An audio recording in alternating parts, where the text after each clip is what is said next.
Isang dating opisyal ng gobyerno ang nagsisilbing koneksyon ng Pogo Hub sa Bamban-Tarlac at sa Porac, Pampanga ay kay Senadora Risa Hontiveros.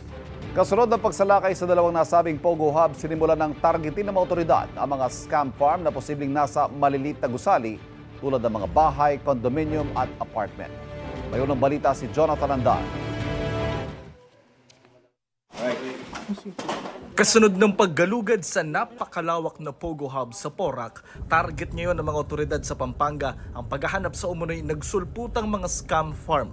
Mas maliliit na pugad ng panluloko ayon sa PAOK o Presidential Anti-Organized Crime Commission. Nililiitan na nila sapagkat alam nila na kapag na-raid sila ng nasa isang malaking lugar sila, ubos sila lahat. Sa halip na sa malalaking gusali, ayon sa PAOK, posibleng nasa mga condominium, apartment at bahay ang operasyon ng mga scam farm. Yung nakikita namin dyan sa Pampanga at yung nakikita namin dito sa Southern Metro Manila, actually, these are remnants of the big Pogo hubs that we have raided. Minamanmanan po namin lahat ito until such time na mabuo namin yung basis namin for search warrant. Nagsimulang magbahay-bahay ang mga LGU. Nakatakda rin silang maglabas ng resolusyong magbabawal sa mga pogo sa buong lalawigan. House to house lahat. Lalo na yung mga malalaking building nila. Kahit na yung mga fourth class, third class municipality. Para masigurado na lang natin na wala nang mag-pogo sa Pampanga kahit na sa economic zone. Ang Pogo sa Porac at ang Pogo sa Bamban-Tarlac nakitaan ng umano'y koneksyon ni Senator Risa Hontiveros. Yan ay si Dennis Cunanan, isang dating opisyal ng gobyerno na dati nang na-convict sa Sandigan Bayan sa kasong graft and malversation of public funds kaugnay sa pork barrel scam. Sa dalawang dokumentong inilabas ng senadora, nakasulat ang pangalan ni Cunanan bilang authorized representative ng Lucky South 99 Pogo sa Porac at Hong Sheng Pogo sa Bamban. Pirmado ni Cunanan ang isang liham sa PAGCOR na humihiling na bigyan ng lisensya bilang Pogo ang Lucky South 99 na nooy BPO pa lamang.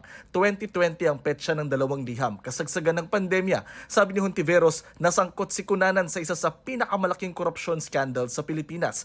At baka aniya ang ginawa ni Cunanan sa PDAF scam ay ginawa rin niya sa mga Pogo. Sabi pa ni Hontiveros, pinapakita lang nito na may koneksyon ang dalawang Pogo sa Porac at Bamban. Si Cunanan ay dating Deputy Director General ng Technology Resource Center na sinasabing ginamit umano para mailipat ang pork barrel ng mga politiko sa mga bogus na proyekto.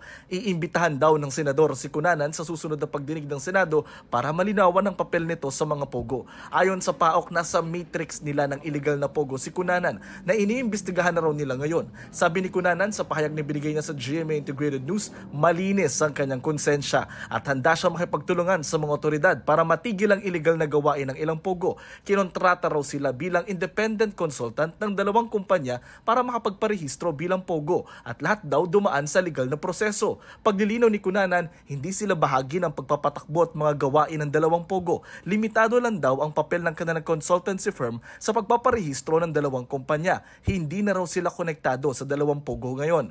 Nakakalungkot daw na iniuugnay pa ang PDAF cases sa isyu na ito at ipinangangalandakan daw siyang convicted person, gayong mas marami naman daw siyang absuelto kaysa sa sinasabing conviction niya na wala pang pinal na desisyon mula sa Korte Suprema.